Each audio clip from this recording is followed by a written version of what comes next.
God is on our side.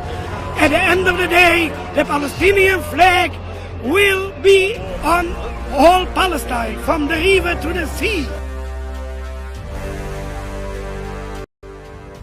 Simpati orang-orang Yahudi untuk rakyat Palestina. Israel tidak butuh banyak bom, banyak uang, dan senjata untuk mempertahankan diri. Tapi yang perlu dilakukan Israel adalah menghentikan cengkeraman atas Gaza serta pendudukan dan pengusiran rakyat Palestina, ujar Asaf Kalderon, seorang Yahudi yang turut serta dalam demonstrasi mendukung Palestina. Ia bersama ratusan penganut Yahudi Amerika turun ke jalan di Times Square, New York, untuk memprotes tindakan Israel setelah perang 11 hari dengan pejuang Palestina di jalur Gaza. Protes serupa disuarakan seorang rabi yang juga aktivis pro-Palestina, Miriam Grossman. Dia menegaskan Palestina tidak sendiri dalam melawan Zionisme, bahkan orang-orang Yahudi yang menentangnya. Komunitas Yahudi anti-Zionisme Israel.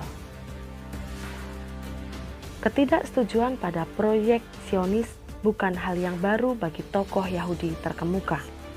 Lembaga penyeru perdamaian dunia Stop the War punya catatan khusus tentang hal ini. Noam Chomsky, filsuf dan kritikus politik terkemuka yang kini menjadi profesor linguistik di Institut Teknologi Massachusetts, menyatakan okupasi Israel lebih parah ketimbang apartheid yang dulu pernah mengorbankan masyarakat kulit hitam di Afrika Selatan. Psikolog sosial terkemuka Eric Fromm menyatakan klaim tanah untuk bangsa Yahudi bukanlah klaim politik yang realistis, sebab jika setiap pihak tiba-tiba mengklaim teritori bangsa lain yang telah menghuninya selama beribu-ribu tahun, maka hasilnya adalah kekacauan besar. Psikoanalis Sigmund Freud, seorang Yahudi Austria, mengakui bahwa fanatisme yang tidak berdasar dari orang-orang satu keturunannya membangkitkan ketidakpercayaan dari bangsa Arab. Freud menambahkan bahwa dirinya sama sekali tidak bisa bersimpati kepada jenis kesalehan yang salah arah, yakni jenis kesalehan yang menyinggung perasaan penduduk asli.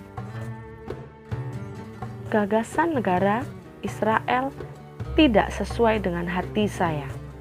Saya tidak mengerti mengapa hal itu dibutuhkan. Hal ini terkait dengan banyak kesulitan dan pemikiran yang sempit. Saya percaya itu buruk. Demikian kolumnis Caroline Leakey dari The National mengutip perkataan Albert Einstein, ilmuwan keturunan Yahudi dengan pencapaian intelektual yang membuat namanya bersinonim dengan jenius.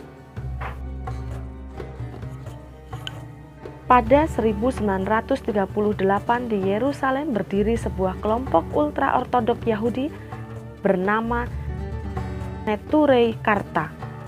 Sikap kelompok terkait isu Israel-Palestina tercermin dalam motonya, Yahudi bersatu melawan Zionisme. Mereka pro-Palestina dan menentang pendirian negara Israel karena percaya bahwa orang-orang Yahudi dilarang memiliki negara sendiri sampai turunnya Mesias Yahudi. Neturei Karta didirikan oleh Rabbi Amram Blau dan Rabbi Aharon Katzenelbogen. Rabbi Blau adalah penduduk asli Shearim di Yerusalem dan aktif di kelompok Agudat Israel selama era mandat Inggris. Pada tahun 1930-an, Agudat mulai kompromistis terhadap gerakan Zionis. Rabbi Blau pun memutuskan untuk keluar pada tahun 1937. Bersama Rabbi Katzenelbogen, mereka mendirikan kelompok bernama Sefrat Hasaim yang kemudian berganti nama menjadi Neturei Karta. Saat Presiden Iran Mahmud Ahmadinejad berpidato mengecam Israel di Majelis Umum Perserikatan Bangsa-Bangsa tanggal 30 September 2015. Di luar gedung berkumpul para anggota Nature Karta yang menggelar aksi damai mendukung Palestina. Mereka membawa bendera Palestina dan rontek-rontek bertuliskan kecaman terhadap Israel. Bentuk gerakan yang sama juga mereka tunjukkan dalam aksi pro-Palestina di Berlin pada bulan Juli sebelumnya. Israel adalah pembunuh anak-anak, seru mereka kala itu. Sementara itu, Center for Jewish Non-Violence atau CGNV, organisasi Yahudi lain yang punya sikap kritis terhadap Israel. Organisasi ini menerapkan prinsip demokratis kolaboratif untuk mendorong orang Yahudi yang berdiaspora untuk bersolidaritas dengan orang Palestina dalam usaha melawan pendudukan Israel. Mereka mendukung agar pendudukan Israel di tepi barat, Yerusalem, dan jalur Gaza segera berakhir.